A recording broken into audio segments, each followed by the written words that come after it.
안녕하세요. 이구동성 역사학교의 분홍왕국사구쌤 구혜영입니다. 오늘은 10강 대한제국에 대해서 공부하도록 하겠습니다. 유튜브 설명 더보기에 쓰여져 있는 구글 드라이브에 가셔서 10번 학습지를 다운받으시면 됩니다. 오늘 우리가 가게 될 시간은 1897년부터 1907년입니다. 여기에 보시면 광무연호를 시작했고 광무연호가 끝났다고 되어 있는데 연호는 연도에 붙이는 호칭, 연도에 붙이는 이름입니다. 그래서 1897년이 만약에 광무 1년이라고 하면 1898년은 광무 2년이 됩니다. 그런 식으로 했을 때 1907년은 광무 몇 년이 되나요?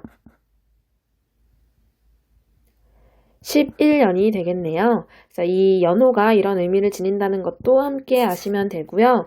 오늘 우리가 만나게 될 인물은 고종인데요. 오늘 고종이 원래는 임금이었는데 황제로 변신하게 될 겁니다. 임금에서 황제로 변신하는 공간을 우리가 갈 건데요. 그 장소가 환구단입니다.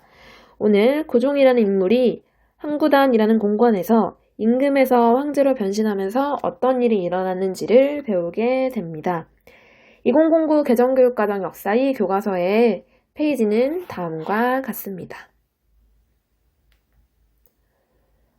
오늘 대한제국이라는 나라가 좌우명으로 삼았던 문구를 한자 4글자로 표현해 봤습니다. 구본신참이라고 읽는데요.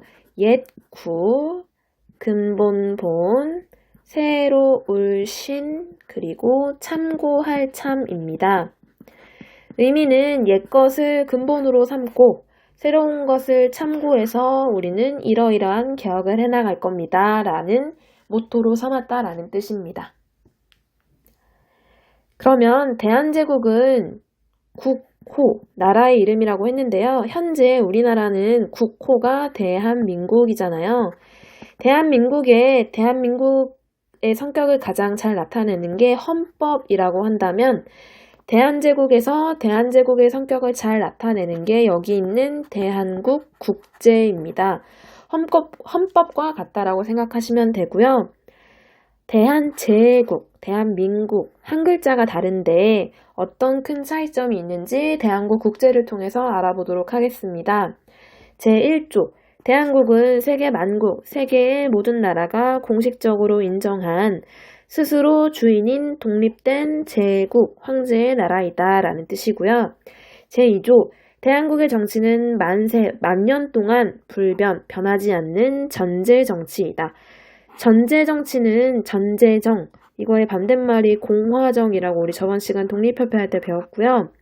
공화정은 국민 모두가 주인인 나라라고 한다면, 주인이 다수인 나라라고 한다면 전제 정치는 주인이 한 명인 나라입니다.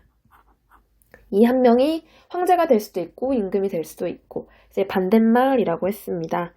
제3조 대한국 대항제는 무한한 한계가 없는 군권을 누린다.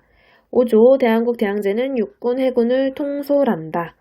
제6조 대한국 대항제는 법률을 만들며 법률을 알리고 법률의 집행을 명하는 권력을 가지고 대사, 자신을 대신하는 사신을 보내고 또 특별한 사신을 보내고 형벌을 감소시켜줄 수 있고 그 다음에 원래 가지고 있던 신분이 형벌 때문에 내려갔다면 그 내려간 걸 다시 복귀시켜줄 수도 있고 이런 걸 대황제가 가지고 있다라는 뜻입니다. 제7조 대한국 대항제는 행정각부, 행정각부는 지금 우리나라로 치면 교육부, 외교부, 통일부 이런 부입니다. 그 부의 관제, 제도를 정하고 행정상 필요한 칙령, 명령, 황제의 명령을 칙령이라고 합니다. 명령을 내릴 수 있다라고 되어 있습니다. 제9조 대한국 대항제는 각 조약 체결 국가에 사신을 파견하고 선전, 전쟁을 선포하고 강화, 전쟁을 끝맺는 화해하는 조약을 맺다를 강화조약을 맺다라고 하거든요. 그 조약을 맺고 재반 여러 가지 조약을 체결한다 라고 되어 있는데 특징이 이 대한국에서는 한 명에게 권력이 몰빵되어 있습니다. 누구죠? 네, 황제입니다. 그래서 황제에게 모든 권력이 몰빵되어 있다 보니 대한제국이라고 불리는 거고 우리나라는 국민이 주인인 나라여서 대한민국이라고 불리는 겁니다. 그럼 왜 갑자기 임금에서 황제를 변신했냐? 당시 중국, 일본, 러시아는 모두 황제가 다스리는 제국이었습니다. 그래서 고종은 본인도 황제임을 선포해서 우리나라가 주변국가 대등한 위치임을 내세우고 싶어서 이런 걸 발표했습니다. 그 다음 황제가 가지고 있는 권력을 정리해 보자면 일단 군대 통수권. 지금 현재도 대통령이 5스타 원수로 있습니다. 우리나라 대한민국에서도. 그 다음에 제6조 법률 제정권입니다. 법률을 만들 수 있는 권리인데 지금 현재는 국회의원들, 입법부에게로 넘어갔습니다. 제7조는 행정권을 의미하고요. 지금 현재 대한민국도 대통령이 행정부의 짱입니다. 그 다음 제9조 외교권인데요. 지금 현재 대한민국의 대통령도 이제 외교권을 지니고 여러 가지 조약에 서명을 합니다. 그럼 제1조에서 독립국임을 반포할 수 있었던 이유를 생각해 볼 텐데 왜 이유를 생각해 봐야 되냐면 이 전까지 우리나라를 두고 러시아랑 일본이 엄청 싸웠는데 청일전쟁, 시모노세키 조약, 삼국 간섭, 의미사변, 아간파천 이렇게 러시아랑 일본이 엄청 싸웠는데 왜 갑자기 독립국임을 반포할 수 있었냐면 우리나라를 둘러싸고 러시아랑 일본이 그나마 세력 균형을 이루고 있어서 자기 이 둘끼리 서로 이제 긴장관계가 형성이 돼서 우리나라가 독립국임을 반포할 수 있었지만 5년 뒤인 1904년에 러일전쟁이 일어나면서 이 세력 균형은 무너지게 됩니다. 정리하자면 1870년대 이후에 이제 개항을 하고 개화 정책을 추진하는 과정에서 청나라랑 일본이 우리나라를 두고 이제 싸웠다면 청일전쟁에서 일본이 이기면서 청나라는 아웃했고 이 이후에는 러시아랑 일본이 우리나라를 두고 싸우다가 러일전쟁에서 일본이 이기면서 완전히 일본에게 우리나라가 권리를 빼앗기게 되는 겁니다. 그 다음에 대한제국은 우리나라의 국호, 나라 이름이었고 광문을 연도에 붙이는 이름 연호라고 했지요. 1897년부터 1907년 11년 동안 이 연호를 썼는데 그 기간에 행해졌던 개혁을 다 광무개혁이라고 합니다. 그래서 그 내용을 보겠습니다. 일단 고종이 러시아 공사관으로 갔던 걸 아관파천이라고 했는데 1896년 2월에 갔다가 97년 2월에 딱 1년 만에 돌아오게 됩니다. 돌아오고 나서 환구단이라는 곳에서 이제 임금에서 황제로 변신을 했고 국호를 대한제국으로 바꾸게 됩니다. 환구단은 지금 현재 서울시청 뒤에 있고요. 여러분이 가보실 수 있습니다. 광무개혁 기간에 했던 경제적인 개혁은 양전, 밭을 개량하다예요. 양을 재다. 그래서 농경지를 조사하다가 양전의 뜻이고요. 양전을 실시해 지게를 발급했습니다. 연표에 보시면 지게아문이라는 단어가 있어요. 지게를 발급하는 관청이라는 뜻인데 지게는 이렇게 땅이 있으면 여기까지는 네 땅, 여기는 내 땅, 여기는 네 땅 이렇게 구분해주는 문서를 지게라고 합니다. 그 다음에 상공업 진흥책을 추진했는데 상공업은 상업과 공업을 합친 말인데요. 상업은 물건을 사고 파는 것, 공업은 공장에서 물건을 찍어내는 것입니다. 그래서 상공업을 흥하게 하는 정책을 추진했다라는 뜻이고 이를 위해 공장과 회사를 설립했다라는 뜻입니다. 이거는 자본주의로 대한제국이 나아가고 있음을 말해주는 건데 원래 조선은 농업이 근본인 농본주의의 나라였는데 이제 대한제국 시기에 광무개혁을 실시하면서 자본주의의 요소도 점차 받아들이고 있다라는 뜻입니다. 교육 부분에서의 개혁은 인재 양성을 위해 소학교, 외국어학교, 사범학교 지금의 선생님이 되려면 사범학교 가야 되잖아요. 그게 이때 만들어졌고 외국으로 공부하는 학생, 유학생을 파견하기도 했습니다. 그럼 문제를 통해서 정리해 보도록 하겠습니다. 한국사 능력검정시험 심화 47회 36번 문제입니다. 다음 조서, 임금이 내린 글, 반포된 이후 추진된 정책으로 옳은 것은 여럿이나 온 백성이 수십 차례나 글을 올려 한 목소리로 반드시 황제의 칭호로 높이라고 간청하였다.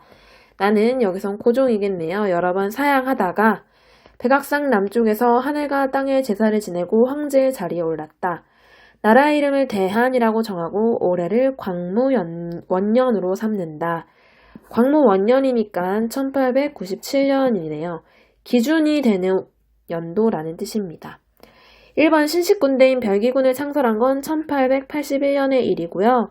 1년 뒤인 1882년 이모년에 이모군란이 일어나는 이유가 되지요. 2번 청나라의 영선사로 김윤식을 파견한 건 1880년대에 추진한 개화정책 중에 청나라로 가서 무기기술을 배워와라 라고 보냈던 사절단입니다. 정답은 3번이고요. 원수부를 설치해서 황제가 원수가 됐습니다. 1장. 4번 서양식 근대교육 기관인 유경공원을 설립한 건 1886년이고요. 이제 우리나라에서도 영어, 세계사 이런 근대교육을 배우는 학교가 만들어졌습니다. 5번 개화정책을 담당하는 통리기무 아문을 새로 설치한 건 1880년의 일입니다. 2번 문제 보겠습니다. 한국사 능력검정시험 고급 38회 33번입니다. 가시기에 실시된 정책으로 옳은 것은 이것은 고종이 나라의 이름을 무엇으로 고치고 새로운 연호를 선포한 이후 만들어진 여건입니다. 실제 문제에는 여건도 제시되었습니다. 이 여건이 발행된 가시기에는 항제 직속의 원수부가 설치되는 등 각종 개혁이 실시되었습니다. 그러면 광무개혁에 대한 내용을 고르면 되겠네요.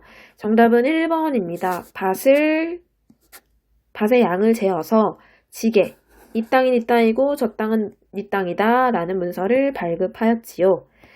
방문국을 설치하고 한성순보를 발행한 건 1880년대의 일인데요. 방문국은 신문을 만드는 기관이었고요. 한성순보는 이제 이 방문국에서 만들어낸 신문 이름입니다. 3번 공사노비법, 공노비, 사노비, 나라가 가진 노비, 개인이 가진 노비를 없애고 과거제를 폐지한 건 1차 가보개혁의 내용입니다. 가보년은 1894년입니다. 지방행정구역을 8도에서 23부로 개편한 건 이게 일본식 제도라고 했죠. 2차 가보개혁 때 완전히 친일 정권인 박용을을 내세워서 실시했던 2차 가보개혁의 내용입니다. 개혁의 방향을 제시한 홍범 14조를 반포한 것도 2차 가보개혁의 내용입니다. 네, 오늘은 이렇게 10강 대한제국에 대해서 알아봤고요. 다음 시간에는 11강 국권, 나라의 권리를 침략당하고 약탈당하는 과정에 대해서 배우도록 하겠습니다.